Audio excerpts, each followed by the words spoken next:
بسم الله الرحمن الرحيم Eng şefkatlik, eng mehriban Allah'ın ismi bilen başlayman. إنا أنزلناه في ليلة القدر Biz Kur'an'ı hakikaten Kadir keçisinde nazil kıldık.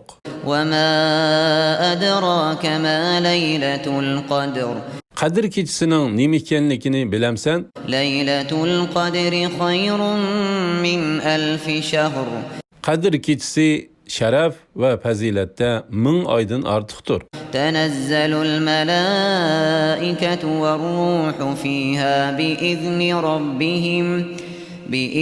ربهم من كل أمر Periştiler ve Cibril şu keçide Rabbinin emri bilen ziminga Allah takdir kıygan barlıq iş üçün düşüdü. سلام هي حتى مطلع الفجر Şu keçe tan yoruğanğa kadar bütünley tinç amallıqdan ibarettir.